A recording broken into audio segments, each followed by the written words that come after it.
Hello, ma'am. Are you there? Yes, I'm here. Okay. We'll be starting the event soon. All right.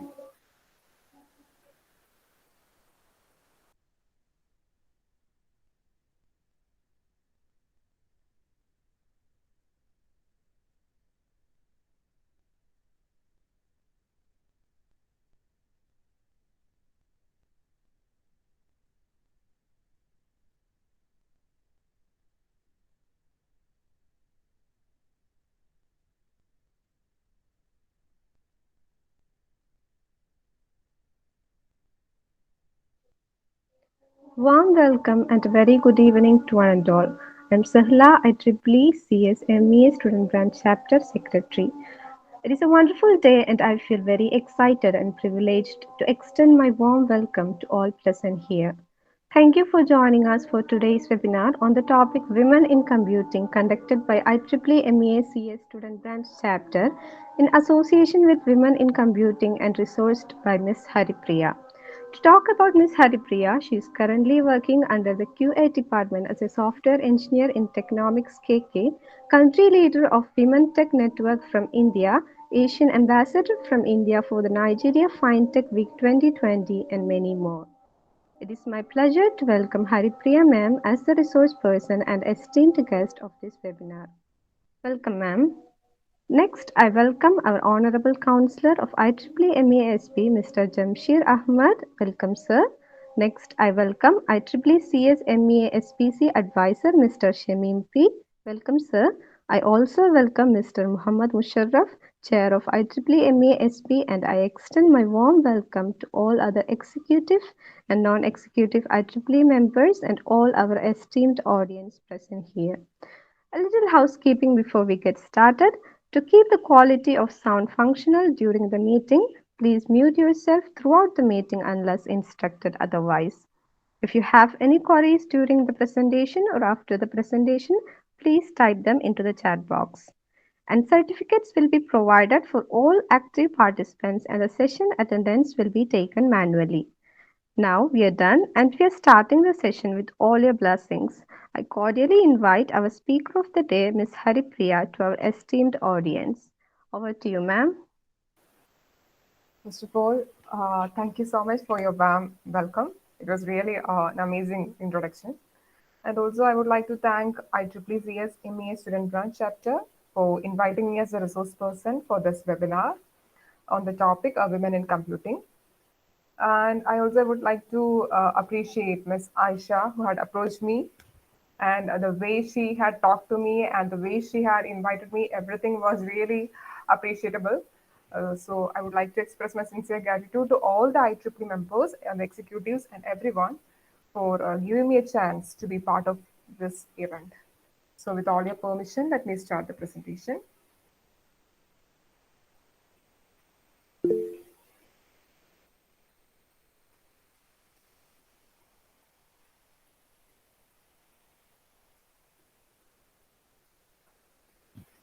So is my screen visible? Yes, ma'am, it's visible. All right. So today I had been invited here to present on the topic Women in Computing in association with WIC. So basically, I am really excited to be a speaker for this topic because I am currently working as a part of Women Tech Network, which is an international community for women. That community promotes the women and all types, irrespective of the diversity and all.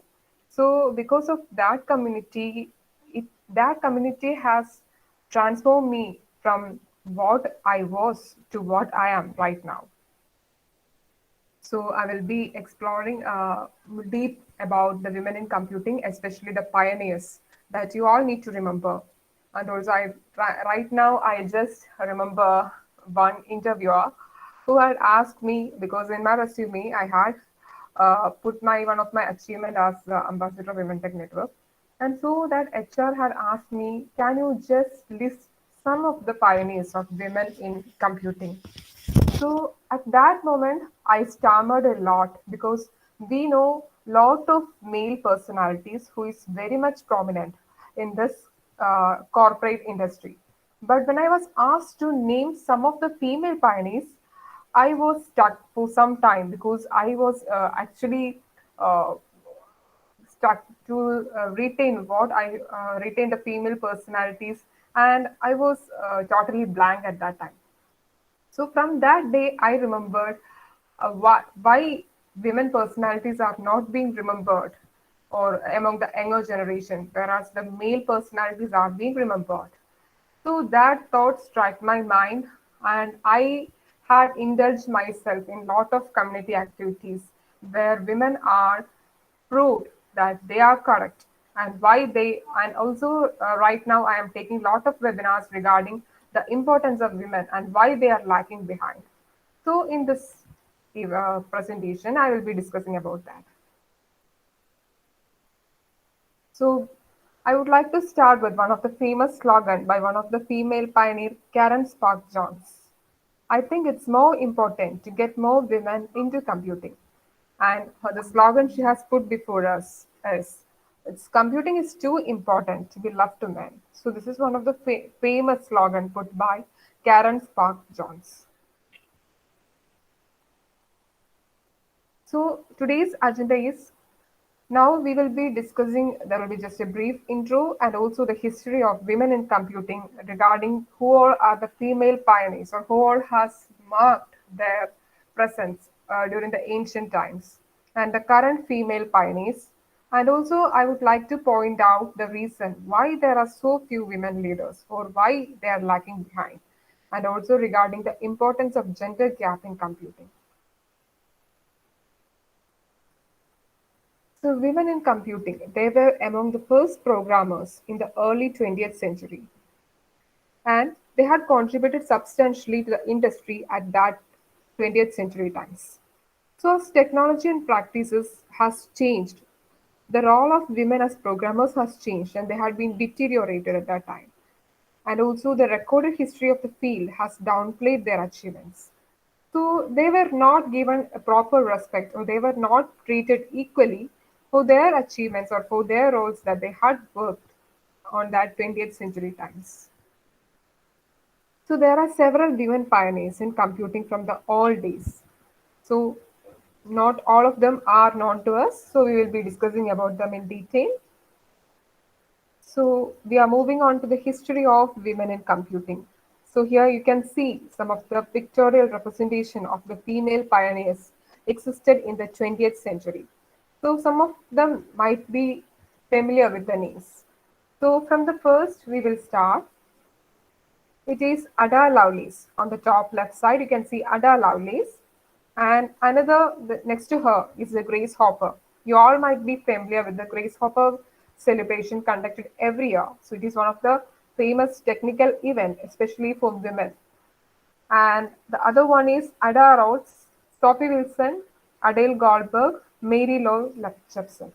So I hope you are familiar with Grace Hopper among these female pioneers. So we will be discussing about these female pioneers in detail as they had played a pivotal role in the 20th century and also in the current corporate sector. So, since the 18th century, women have developed some scientific computations and mathematical related formulas, including the Nicola Rain Lepuit's prediction of Halley's comet, and also there was also a predictable event for the motion of Venus. And the first algorithm intended to be executed by a computer was designed by Ada Lovelace, the one we had seen just now. So she was the first lady who had developed an algorithm which can be executed by a computer. And she was a pioneer in the field, and she's one of the great female pioneer that we need to remember because she was the one who has introduced the concept of algorithm before us. And Grace Hopper was the first person to design a compiler for a programming language. Throughout the 19th and early 20th centuries, and that was the time of the World War. So that was the period of Second World War. So at that time, programming was done by women at that time. So it was predominantly done by women. And also, there are some significant examples that we need to remember. That is Harvard Computers, Code breaking sessions were there at the Bletchley Park. There were engineering at NASA. So, in all these fields, women played a predominant role at that time during the ancient times. So, after the 1960s, then came the soft work. That means there came a discrimination between men and women. So at that time, people just try to distinguish the importance of women, and also the gender disparity came at that time. So at that time, the women had evolved into modern software and they were rising gradually at that time. But after the 1960s, the importance of women get decreased. And also, there was quite a gender disparity, lack of discrimination, lack of women in computing from the late 20th century. But there were no reasons, there were no predictions, or there were no studies regarding why they had lost their power that they had from the 20th century.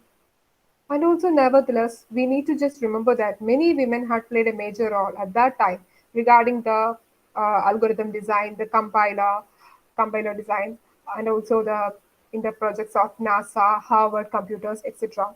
But their work was not worth at that time. And also, many women continued to make significant and important contributions to the IT industry at that time. And also, gradually, their efforts also began to get decreased.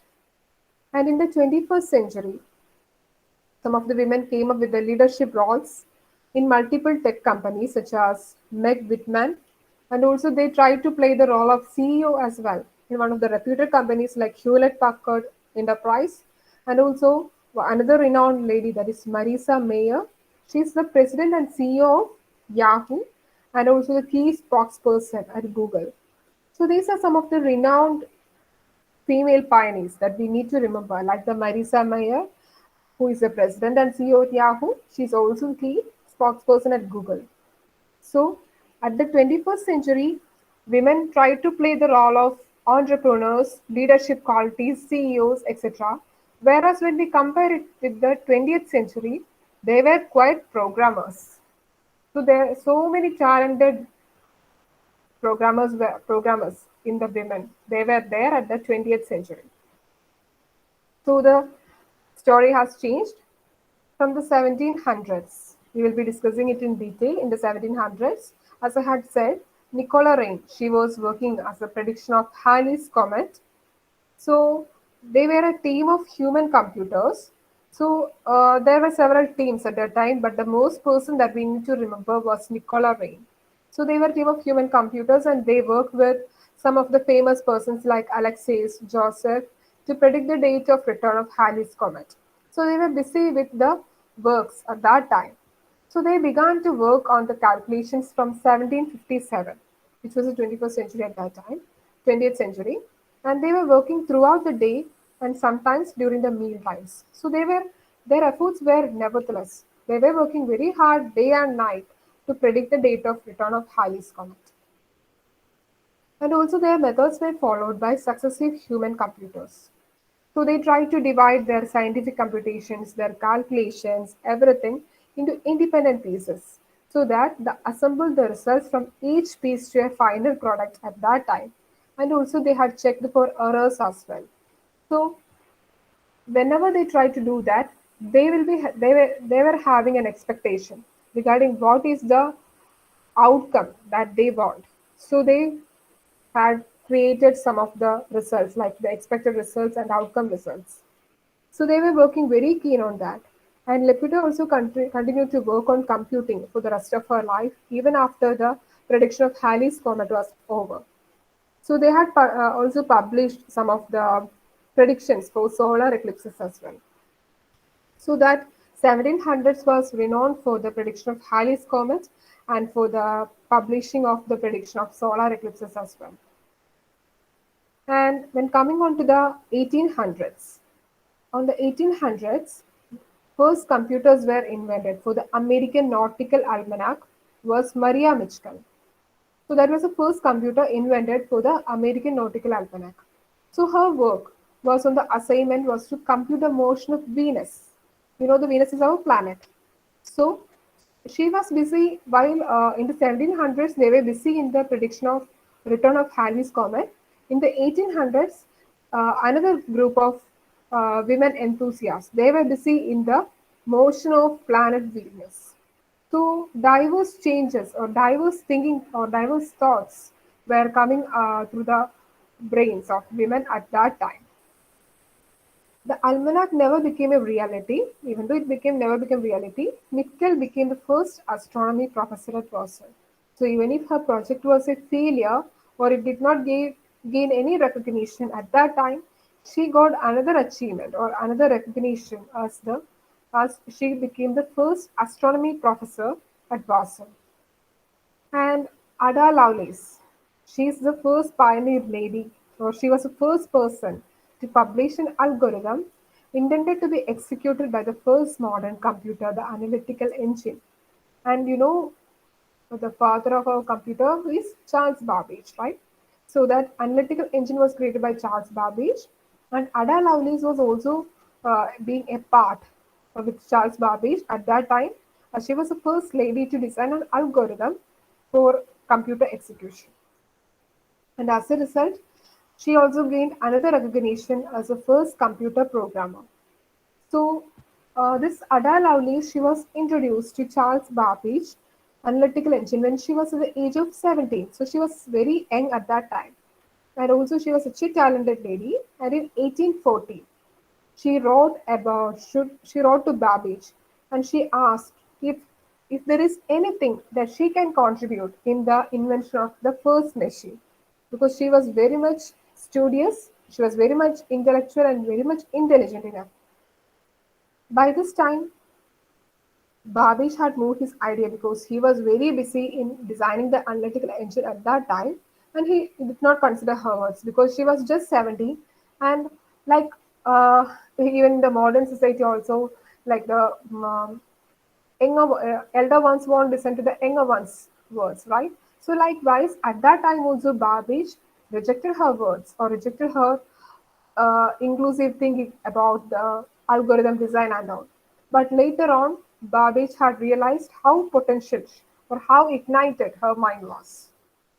So by that time, he had moved his idea for the analytical engine, and also he had published a paper describing the possibilities of that analytical engine, and that publishing was done with the help of L.F. Menabrea, and that came to the attention of Lovelace. So Lovelace had just seen his publication, and but the difference was that it was not translated in English, and that made her some difficulties because she was not so fluent in that language.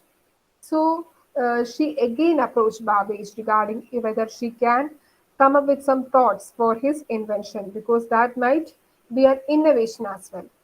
Seeing this, Babbage also suggested her to share her innovation ideas because he was very much interested and he realized how uh, how talented she is. So together they had started their work, and their project was a grand success. And also, she had given some explanations of how that engine could work and how that algorithm execution can play an effective role in the invention of the computer. And also, she had created some proof and some mathematical computations for the effective functioning of the computer. And these prove that she had generated are the first examples of a computer program. So she is now famous as the first computer programmer, and her name is none other than Ada Lovelace. And also after the Civil War in the United States, more women were hired as human computers because women were very much talented and they were working as programmers at the 20th century at that time. And also by the 1890s, that is towards the end, many of the women they were hired to the colleges as well as computer professors for teaching the young ignited minds. And Florence Step Belton was also part of this group, and she had also tried to retain more women back to colleges as well because she find that how potential a woman is or how much talented each woman is. So likewise, more women were taken back to colleges who lost their jobs during the World War II, and also that 1800s was really a successful uh, era for the women. And by the 1930s, before that there were 1910s and 1920s. So at that time, not much events or not much successful years were there for women. Only there was a successful growth was regarding the AT&T telephone and switchboard. So that time, women were diversified based on the gender computing, and also not much importance were given for women at that time. So by 1930s, women again regained back their strength. And at that time came the NASA, in the intervention of NASA. So that National Advisory Committee for Aeronautics, that is NACA, they became NASA at that time. And this NASA hired a group of 5 women in 1935 to work as a computer pool. So this NASA had realized the importance of women, and also they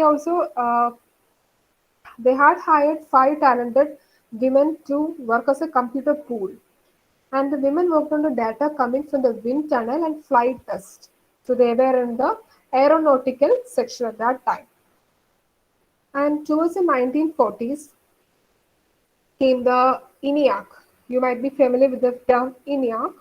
So at that time, Teddy's computing and calculating. So that Teddy's computing and calculating, like the scientific computations, the mathematical calculation, everything, it was given to women work to the 1940s. And uh, that term, that is the kilogirl, it was invented by a member of the applied mathematics. So they were very much proficient in the scientific computations, and they realized their proficiency in mathematics, statistics, etc. And also, women had contributed very substantially during the World War II, and also they had tried to minimize the complexity, the skill, and also the knowledge that they need to work with computers or while dealing with the computers, because at that time they were working as human computers. So that much, in our modern days, advancement, there were not much advancement in the 20th century and 21st century. So now our industry is developing and it is modernizing. And also came the Black Girls Code, Grace Hopper. Everything became popular in the 1940s. So black women computers, they work very hard, and there was discrimination among the white and the black. But still, there were computer firms or there were still colleges who hired the black women because they were very much talented. And by 1943, almost all people employed in this production firms were women. And also, why or that studies say that this programming, they require patience, or they require persistence and capacity for detail, and those are the traits that many girls have. So that study has become a tremendous impact by 1943, and many women were employed who lost their jobs during the World War. They they were taken back to their jobs because of this study. And also, this NASA has expanded its pool of 5 women to 10, and thereby it had increased the number. And also, they were working on some missile operations as well, like the famous Barbara. She was working on some trajectories, the missiles that would take after launch. And also, women worked with cryptography at that time. You know about cryptography, like that encryption, decryption things. And after some initial resistance, many operated and worked on bomb machines as well. So 1940s was a uh, crucial era for women because lot of developments and lot of advancements were given at that time. Like Grace Hopper, she had designed a compiler for the programming design, and also many women worked on cryptography during this period, and they were working on some complex projects related to the bomb machines, the missiles, the trajectories, etc. And also, some of the famous women like John Clark. She was the first cryptographer who had worked with to develop the encryption and decryption techniques as well. So at that time came the post of a cryptanalyst. So she was the one who has introduced the post of cryptanalyst at that time. And also there were some female pioneers like Hedy Lamarr and co-inventor George Antheil. So they both had worked on a frequency hopping method. So they had developed it to control the Navy machines, the torpedoes of the Navy machines at that time. So this technique is used again and again by one of the uh, electronic machine systems, that is Sylvania at that time, and that became the Bluetooth and Wi-Fi that we are using in our modern day society. So that 1940s was a very important era for the women pioneers at that time. And then came the ENIAC, the evolution of ENIAC by 1944. So ENIAC, it is a computer at that time, and the programmers who had worked behind this ENIAC, there were six female mathematicians. So these mathematicians, it's really sad to say that they were not even recognized or they were not even marked on history regarding their works.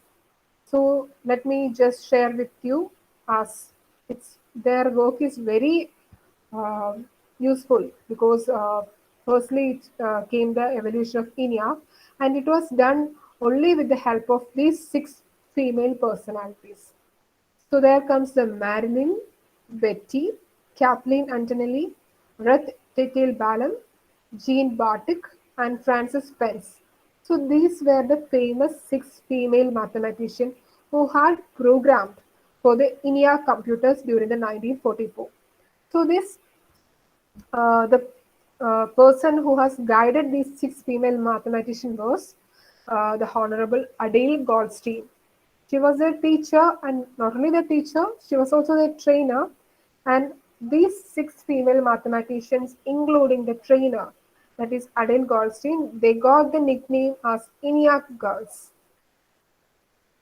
So the women who worked on ENIAC, they were warned that they would not be promoted to professional ratings, which were only for men.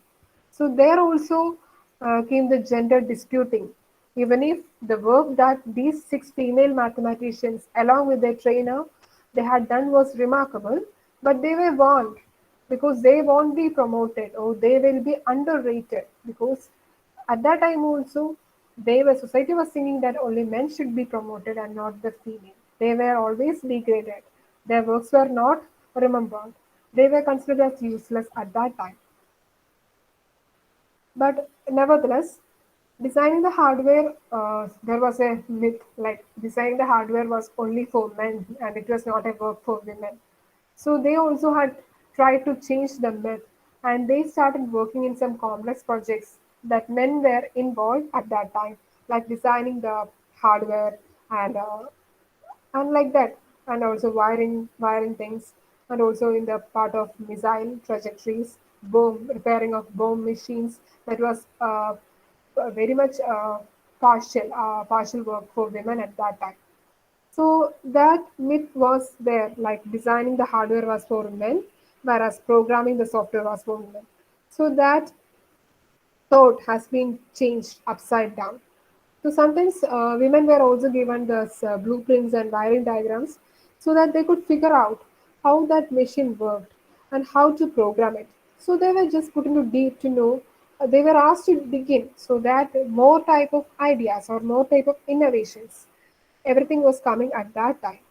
So these six female mathematicians and their trainer, they learned how this ENIAC was working. They tried to repair it. So they tried to they tried to fix the bugs in that machinery. So everything, every type of works was tested by these six mathematicians, and they were given the recognition as the ENIAC girls of 1944.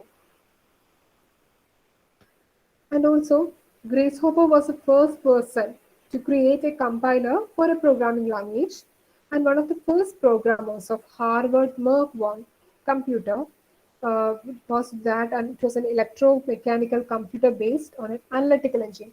And this analytical engine was done with the help of Charles Babbage.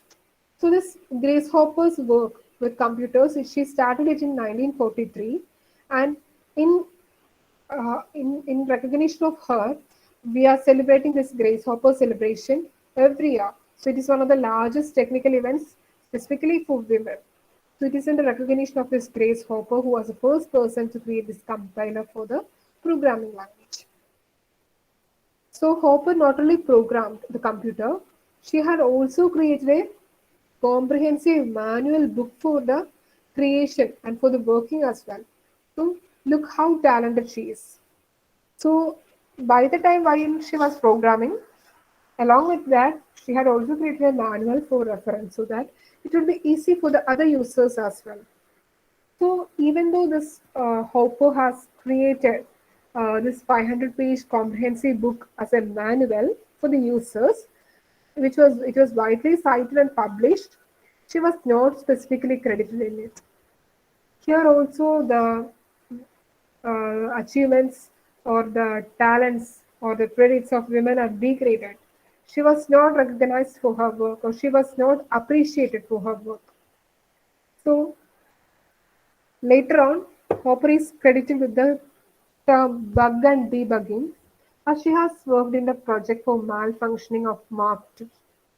So she came up with the term debugging that we all know since it was a cryptography period at the time. There comes encryption, decryption, bugs, debugging, etc. And this female pioneer has coined the term debugging, which is already a part of the language of programmers. And along with this 1950s till 1970s, Grace Hopper has continued to contribute to science by 1950s. She has she has been working in collaboration with Harvard to UNIVAC her projects, and also she had pushed themselves to get more female programmers get hired and for female mathematicians so that they can perform the computations that are required for the smooth functioning of a program as well. Then comes the intervention of flowcharts. Since algorithm was designed by Ada Lovelace, there comes the invention of flowchart as well. So even now we know that when we are asked to, or when we just start the basics of a computer programming language, we will be asked to write an algorithm. So suppose if we are asked to write a program, for example, if we are asked to write a program on factorial of a number, what we will do usually on the first days of our uh, training period, we will be writing an algorithm. Then we will be asked to draw a flow chart. Then only we will start the program. This was a way that they had invented during the 1950s, and that same format is still being continued in our modern day society. So there were also many other programmers like Von Neumann. We had learned the Von Neumann architecture, or you might be learning about Von Neumann architecture in your BTech semester. So she was one of the main programmers of Maniac, and this Maniac is it is a more advanced version of ENIAC, and her work helped the field of meteorology and weather prediction. So her intervention, her works, her projects that played a major role in the field of meteorology and weather prediction. And her name was none other than the von Neumann. And also, there was a sudden change of NACA to NASA, and they had recruited the women's programmers during the World War II as well. And also, even in the amidst the war, they were programming or they were performing mathematical calculations, but their work was not recognized. And also, these women were part. Some of the women were part of the Soviet Union, and they helped to design and build the first digital computer in 1951. So, the first digital computer was invented by the Soviet Union team by 1951. And during the 1960s came, this 1960s, there were not much inventions or there were not much working and during the 1960s.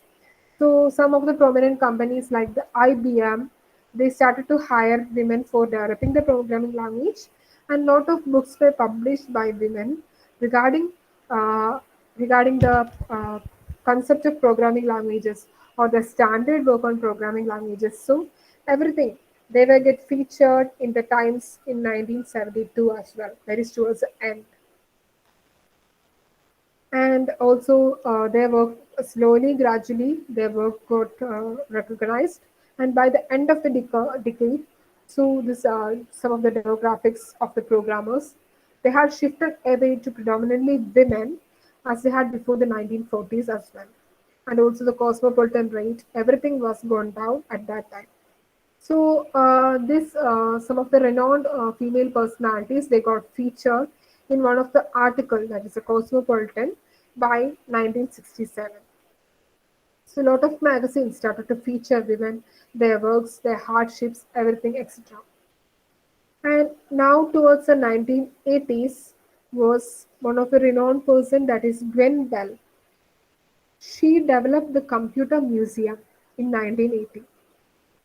So by 1951, since the Soviet Union, along with the team, had designed the first digital computer during 1951, after that, they decided that there should be a something to remember. That is, so they had developed a computer museum in 1980, and that was done by Ben Bell. So, what it does or what it contains was this museum collected computer artifacts, and it became a non profit organization in 1982 and in 1984. So, since it has been created by Bell at that time, he gradually moved to downtown since there were some issues at that time. And the community, that is ACM, that Adele Goldberg had served as a president of ACM at that time. So she was the first president of that ACM community at that time. And towards the 1986, one of the female, Lixia Sang, she was the only woman and graduate student to participate in early internet engineering task meetings. So, from 1986, women started to attend conferences, join meetings, they started to publish their citations, everything, and their works began to get recognized in international level. So, the one who has started with, or one who has started this idea with, was none other than Lixia San. So, at that time, she was the only graduate student, and she had participated in one of the international conferences as part of the IETF meeting. So, and also another peculiarity for her was that she has involved in early internet development, the World Wide Web development by 1986.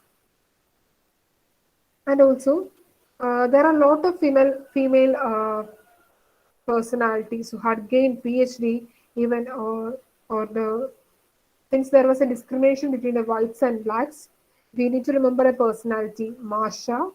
She became the first African American woman to earn a PhD in computer science. So that was actually a great deal for her, since such a discrimination in the race was there at that time, since it was the time of the World War.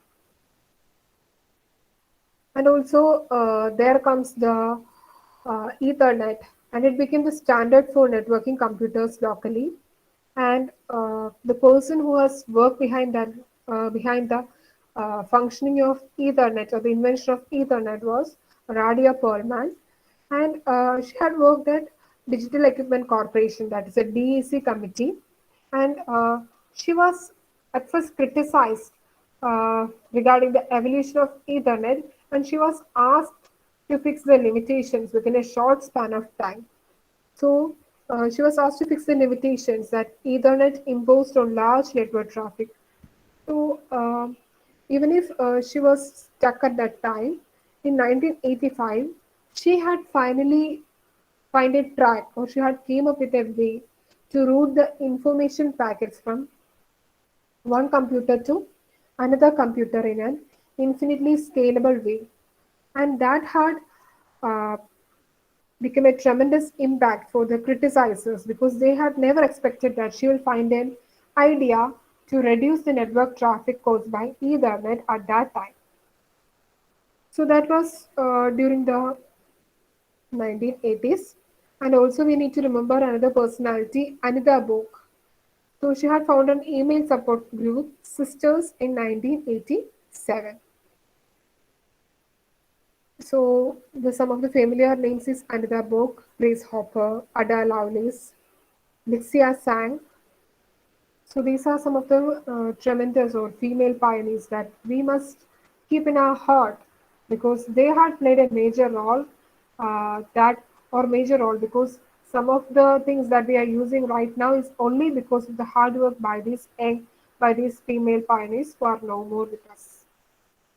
And moving on to 1990s, the situation has changed. The women or the count of women has tremendously decreased, and this computing was dominated by men by 1990s. So the proportion of female computer science graduates peaked in 1984 was around 37 percentage, and that percentage has steadily declined since computing was dominated by men by 1990s. So many of them has came up with several suggestions and several ideas and several studies were done regarding this steady decline. Although the end of the 20th century, they had saw an increase in women scientists and engineers that they did not hold true for computing, which stagnated at that time.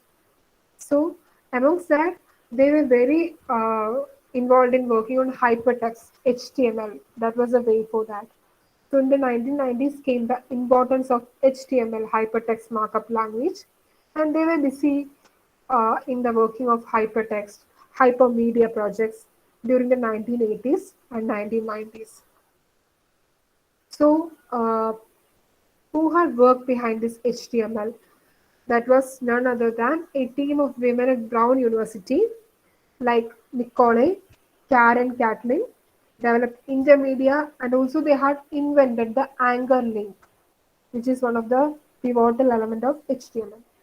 So one of the good news was that Apple, one of the famous companies, Apple, they had partially funded their project and they had incorporated their concepts into Apple operating system. So they also were very much cunning because they tried to incorporate the concepts that these females had developed to their Apple operating systems.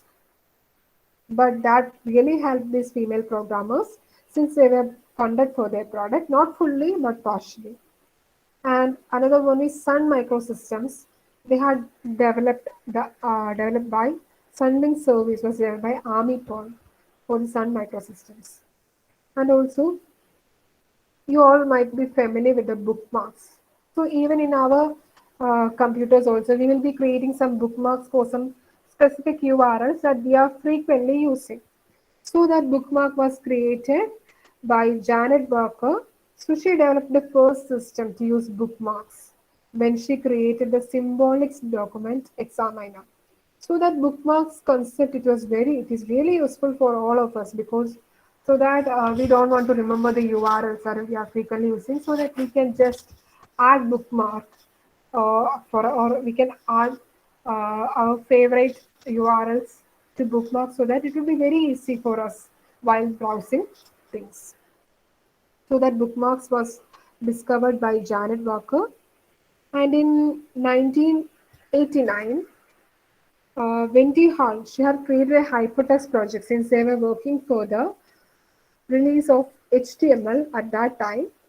And Apple, Sun Microsystems, everything they had partially funded for this for their HTML project as well. And also this internet, the early internet development that Lixia Sang has done, which had now turned to the World Wide Web. The internet development has turned to World Wide Web, and developers like Hall they adopted their programs to include web viewers as well.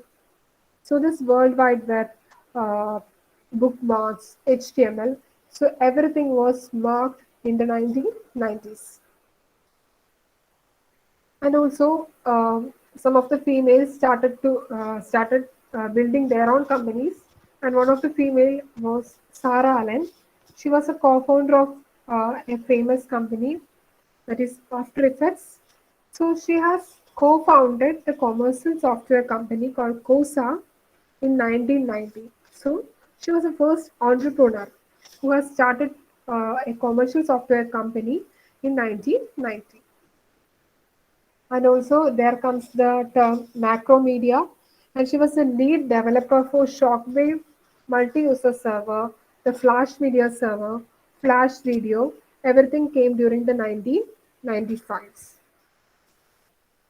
And also some of the forums were developed, online spaces, online webinars, and also online communities were designed during the 1993. So, a conference for women in computer-related jobs, that is the Grace Hopper Celebration of Women in Computing. It was first launched in 1994 by Anita Borg. So she was the one who has founded an email support group, as I had mentioned, named it as Sisters in 1987. So women started to attend the conferences, the webinars, online communities. They began to be very active so that more women will be coming to STEM. And also the intervention of games. So one of the game designer existed at that time was Brenda Laurel.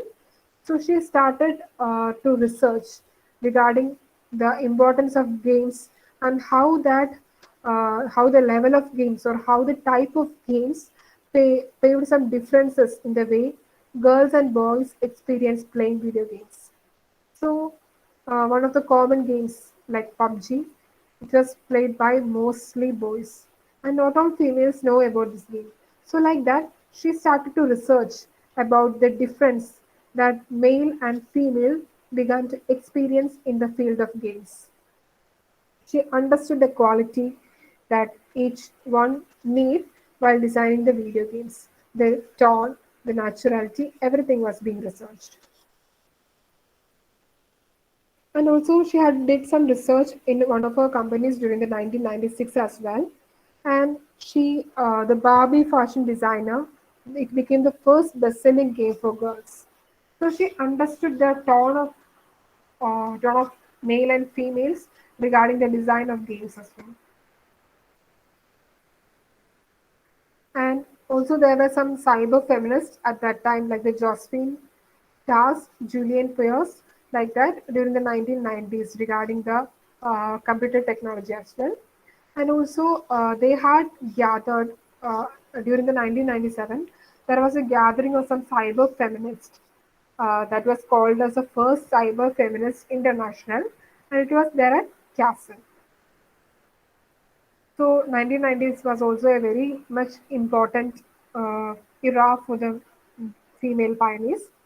And by 2000s, at that time we need to remember that 21st century has witnessed some of the gender disparities in IT, and they try to get back more women in computing.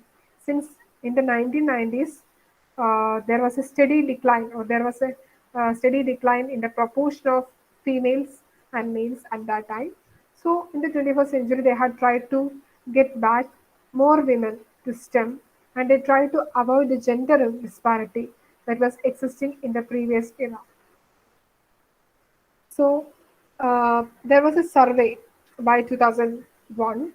So that survey say that there should be an equality even in using computers, because women were still 5 times less likely to choose it as a career or as a study beyond the standard secondary education. So very few women took it into seriousness, and not all like men. So the famous journalist Emily Chang said that there was a key problem. She identified the reason. So she had said that there was a key problem has been personality test in job interviews, and the belief that good programmers are introverts, which tends to self-select the stereotype of an asocial white male nerd. So, in our current society, while IT firms try to hire the young talented people like you all, what is the first criteria that they set? The first criteria that they set is one is some companies set a boundary, that is a mark. There is a criteria for mark, like only 70%, 70% students who had secured 70% for their 10th and 12th only need to appear. So they set it as a standard for even applying for that recruitment drive. Some companies does not give this mark as a standard. So even uh, not only marks, some of the companies will do aptitude test. So this aptitude test is the personality test that is journalist Emily Chang has said. So by the 21st century, that is during the 2000s, started this aptitude test for programmers so that they could test the level of each individual, irrespective of their gender, irrespective of their race, irrespective of their color, everything. So their talent can be recognized based on the aptitude test. So that was a personality test, and that was actually a good thing because lot of persons were being rejected because of their gender discrimination, their color, and also a lot of several other factors as well. So she was the one who was came up with that idea that there should be personality tests or there should be some aptitude tests during the job interviews to identify the talents of that young individual. And during the 2004, the National Center for Women and Information Technology was established by Lucy Sanders to address that gender gap. So she had made a concerted attempt to increase the gender diversity in computer science field, and they were selected on the basis of their mark criteria, their leadership ability, their how they were responding back to the society. So everything matters by this 2004 conference. Then comes the 2010s. So in that 2010, that time, the pioneer work of some designers, video games, everything was biased. And they find that only 22% of the game designers are women. And then comes the intervention of TensorFlow, Linux, Vue, etc. And by 2017, Michelle founded the first quantum computing company in Australia. And also we need to remember one of the former vice president of Google search products and user experience, Marisa Mayer.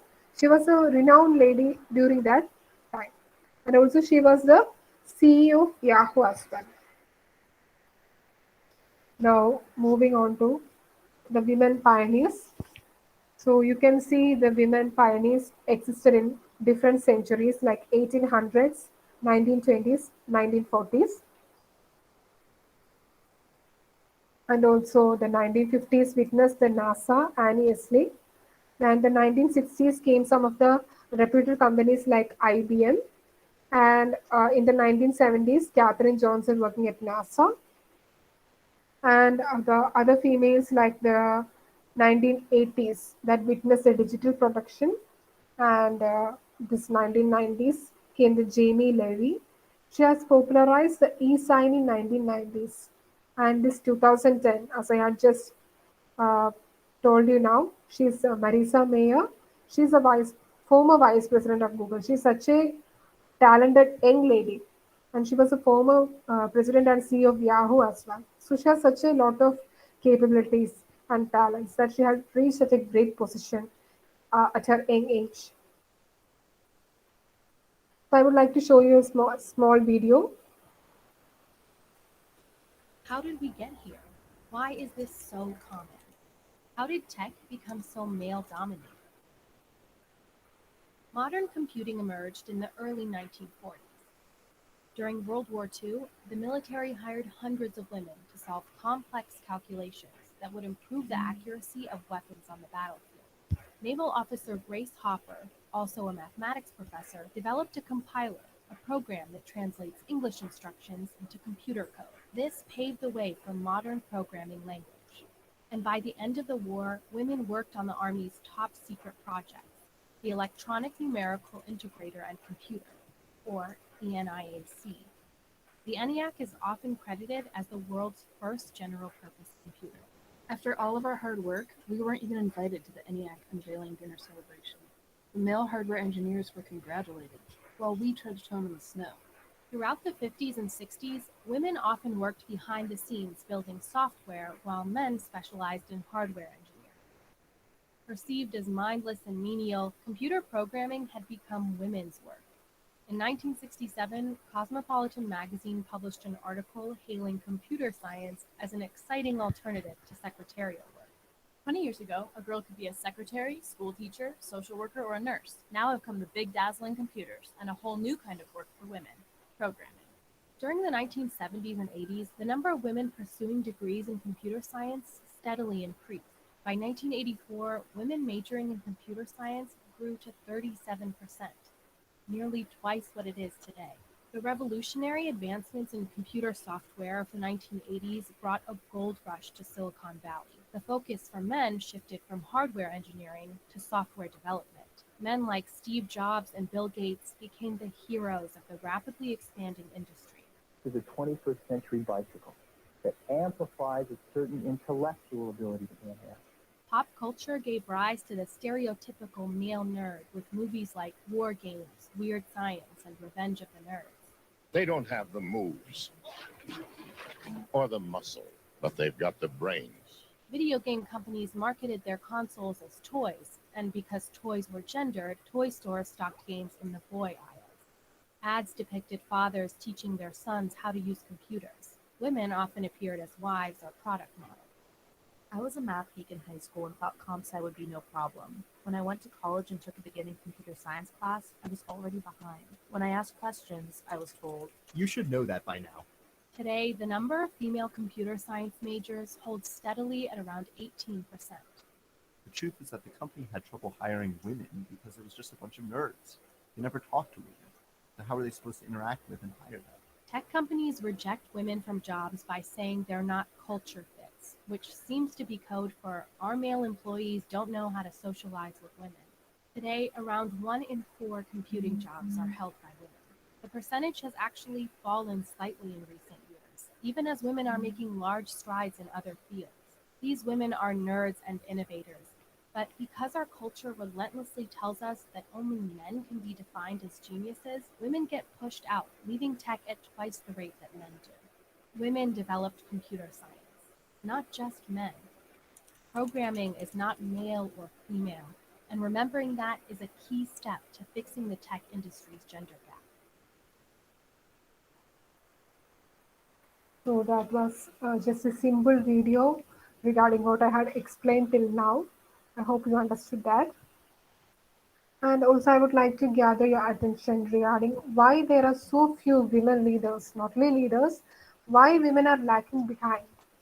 So one of the famous personality, Carnot, says that they need both familial and organizational support to reach the upper echelons of management in India's corporate sector. So women are lacking behind because of their personal reasons as well. So they need to manage both family and their organization since both are important for them. So they cannot leave one for for living in their own comfort zone. So they were forced to move out of the comfort zone, and some of the women will drop their jobs mostly for their family, for their better family life. So that situation needs to be changed. So they need to balance it on their both hands, and what they need is a proper support, proper guidance, and some motivation as well.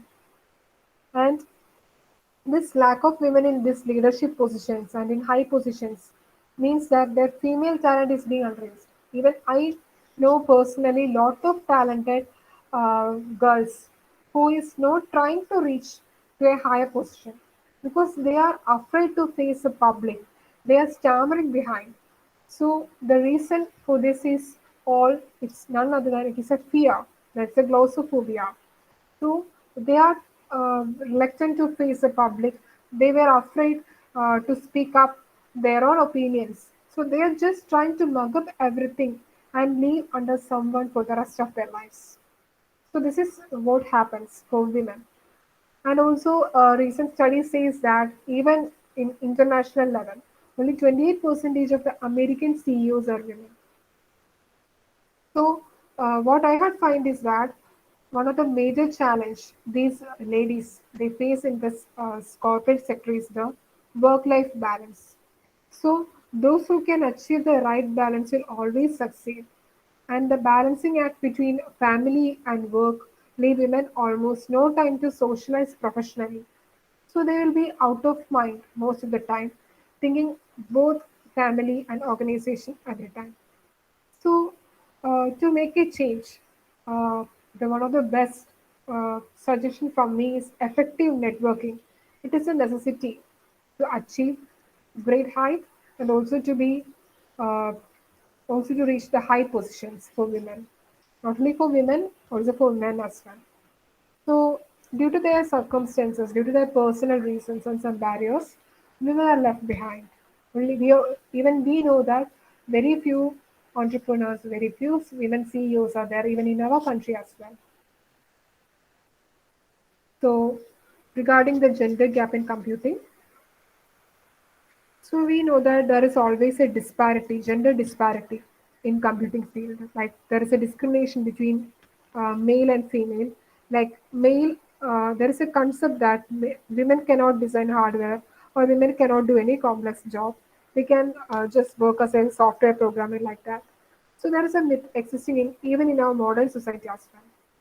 So after World War II came the dominance, and some of the psychologists and some of the journalists they tried an idea, like they were hired to develop an aptitude test for programmers so as to avoid the gender disparity, so that those with the talent will get a job and those without talent will be rejected as well. So that is actually a good method. So at that time they had developed an aptitude test for programmers, and they had selected from an industry as well. So that was more than 50% each women. They selected 1,400 people. So out of that, 1,200 were male. So that paper was highly influential at that time because they had claimed to have trained the industry in hiring programmers. So that was actually a good deal because those with the talents will reach great heights so that they were left behind. And also in Britain, some after the war, women programmers were selected for redundancy. They were forced for retirement. They were forced to leave the job by 1974. And also, a lot of journals were published regarding the gender disparity in computing and also for the steady decline of women at that time, because we need to know the fact that gender disparity in IT is not global. There is no discrimination between male and female. Whatever it be it, be it in IT industry, be it a business firm, whatever, it can be dominated, it can be owned by a male as well as a female, but teamwork is very much effective. So there is a proverb: "United we stand, divided we fall." The same is applicable for this case as well. And also in India, the ratio of female to male computer scientists is significantly higher when we compare to West. So, what we younger generation we need to know is that there is no general consensus for any key reason there are less women in computing. So, we need to work together to avoid that gender disparity that is existing in our modern day society or in our modern day corporate sector as well. So, I would like to just show you or walk through some of the organization teams. So some of the famous organization team is Association for Women in Computing, ACM, another about GHC, which is one of the technical event for women, especially for computer related jobs. Then another one is Women in Technology, WIT, Women Tech Network, Girls Who Code. There is Black Girls Code, especially for the African women. Linux Chicks, that is a conference for Linux platform. So like that, lot of organizations are there supporting the women. So what I need to say is that we must step out of our comfort zone to come out with flying colors. We should uh, we should search for opportunities. We should search for things that we need to explore to be a successful women leader, not only in an organization but also to be a successful women, even in our family as well. So these are some of the top 3 women CEOs in our country, India. So some of you might be familiar with these personalities. So the first in the ranking, the first is Indra Nooyi. So she has consistently ranked among the world's 100 most powerful women in 2014. And also, not only that achievement, she is ranked as number 13 on the Forbes list. You know the Forbes list, right? It is so she is ranked 13 for the world's 100 most powerful women. So that is such a great, appreciable achievement. And the second pioneer is Chitra Ramakrishna. So she was the first woman managing director and chief executive officer of NSC. And the last, Kalpana Morpalia. She was an Indian banker. So she has associated with ICICI Bank for 33 years. So that was such a long span. And now currently she is the chief executive officer of JP Morgan India. That JP Morgan is an Indian extension of a $2.1 trillion American company. So she has such a proud designation even at this age. So what I need to say is that we need more women to back to STEM. So for that, we need some proper support, we need some proper guidance, and also when women become leaders or CEOs, they provide different set of skills. They will give some innovative ideas, there will be some imaginative perspectives, and also they are given a chance to explore themselves, to step out of the comfort zones. They are given a chance to dig deep into themselves, to list out the talents they have or that they had hidden from their past life. So we need to realize the fact that both men and women, they're equally important in today's society. So let's stand together and break the gender gap and let's break the gender disparity in computing and bring more women back to STEM. So that's all from my part. Thank you so much, ma'am. Thank you for giving such a wonderful insight on women in computing. Since we are running out of time, if participants have any queries, you may connect with the speaker via LinkedIn. Now that we have come to the end of our webinar, I cordially invite Ms. Shahana, Vice Chairperson of IEEE CS MEA Student Branch Chapter, for the vote of thanks. Over to you, Shahana. Yes, Sarla. Good evening, all. Myself, Shahana, Vice Chair, IEEE CS MESBC. It's my honor and privilege to propose a vote of thanks on behalf of IEEE MESB to all those who have directly and indirectly contributed to this webinar. At the outset, I thank our resource person, Ms. Haripriya, software engineer at Technomics Knowledge Solutions, global ambassador and country leader of Women Tech Network from India, for presenting a wonderful and informative webinar on women in computing.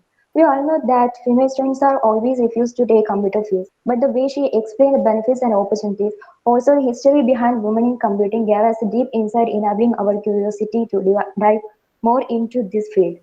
Once again, I extend my deep gratitude to Haripriya ma'am for taking out time from your busy schedule and enlightening us with the knowledge.